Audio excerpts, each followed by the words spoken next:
મિત્રો જે બગદાણાની અંદર ઘટના બની છે એની અંદર જે પીડિત સરપંચ છે નવનીતભાઈ ડાયાભાઈ માલવિયા, જે મૂળ વત્તા બગદાણાના વતની છે, જેમને એમના પર એક અજાણ્યા શખ્સે જે હુમલો કર્યો છે રાત્રે, જ્યારે તેઓ બાઇક લઈને જતા હતા એ ટાઈમે એમના પર એમનું એક નિવેદન આવ્યું છે. જ્યારે હોસ્પિટલમાં એડમિટ થાય છે એના પછી જ્યારે મીડિયા દ્વારા એમનું નિવેદન લેવામાં આવે છે અને જે એફઆઈઆર લખાવે છે એ બધા વિશેનું, તો ત્યારે એક નિવેદન આપે છે મીડિયાની સમક્ષ.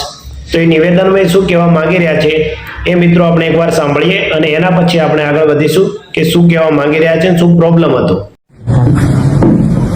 મારું નામ નવનીતભાઈ ડાયાભાઈ બાલદિયા છે, ગામ બગદાણા, તાલુકો મહુવા, જિલ્લો ભાવનગર.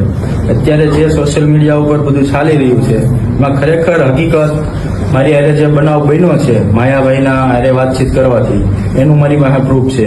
એના છોકરાએ મને કોલ કર્યો છે એનું મારી પાસે પ્રૂફ છે, જયરાજભાઈ. પછી એના ભાઈ રાજુભાઈ બોવડા એમને પણ મને કોલ કર્યો છે, એનું પણ મારી પાસે પ્રૂફ છે. મિત્રો, રાજુલાના ધારાસભ્ય છે અને કોળી સમાજના એક અગ્રણી છે હીરાભાઈ સોલંકી.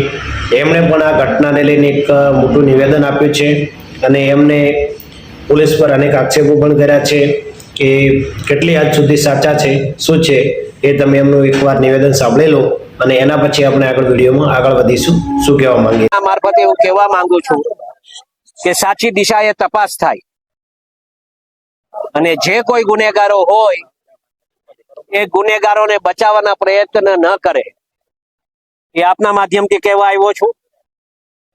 જે કાંઈ બનાવ બન્યો છે એને સખ્ત શબ્દોમાં હું વખોડી કાઢું છું. ક્યારેક પણ કોઈ સમાજ, આખો સમાજ અસામાજિક નથી હોતો, વ્યક્તિઓ અસામાજિક હોય છે. અને આ સમાજ માટે હું કહેવા માંગીશ કે અમારા ડેપ્યુટી મુખ્યમંત્રી સાહેબ હોય, અમારા સીએમ સાહેબ હોય, સંપૂર્ણપણે આવા દાદાઓની દાદાગીરી ચલાવતા નથી. અને મને વિશ્વાસ છે કે આ સમાજને સંપૂર્ણપણે ન્યાય મળશે. મિત્રો, આમાં એક પછી એક નિવેદન સામે આવે છે અને એમાં એક બીજા કોળી સમાજના અગ્રણી છે કાળુભાઈ જાંબુચા, એમનું પણ એક નિવેદન સામે આવ્યું છે જે બગદાણાની અંદર ઘટના બની છે એના પર આધારિત. તો મિત્રો, તમે એક આમનું પણ જે નિવેદન છે તમે સાંભળી લો, પછી આપણે આગળ વધીશું વિડીયોની અંદર કે શું ચાલી રહ્યું છે અને શાના કારણે આ ઘટના. હું કાળુભાઈ જાંબુચા, કોળી સમાજ અગ્રણી. આજે જ્યારે કોળી સમાજ ઉપર આ બનાવ બન્યો છે ખરેખર અનિંદનીય છે અને જે રાજકીય માણસોના ઈશારે જે કામ થઈ રહ્યું છે ખરેખર પોલીસ તંત્રએ એને ઇગ્નોર કરીને કામ રાજકીય ઈશારે ન કરવું જોઈએ અને નાના માણસોને કઈ રીતે ઉપયોગી થાય એ રીતે કરવું જોઈએ. જે ખરેખર માણસો પર કાર્યવાહી થશે તો એવું લાગશે કે કાયદાનું પાલન થાય છે, નકરા નાના માણસો માટે જ કાયદો બન્યો હોય એવું લાગે છે. તો નાના માણસોને જ્યારે ન્યાયતંત્ર ઉપર ભરોસો છે ત્યારે ન્યાયતંત્રને આ ગેરમાર્ગે પોલીસને દોરવાનું એક કે કહી શકાય. એના માટે ખાસ પોલીસ તંત્રમાં એસપી સાહેબને ખાસ રજૂઆત છે કે તમે તમારા લેવલથી જોઈ અને આનો ન્યાય મળે એ રીતે બધાના નામ ફરજિયાત આવા જો અમને દેખાય છે નાના માણસોને, તો બીજા બધા આમ પબ્લિકને તો દેખાવાના જ છે.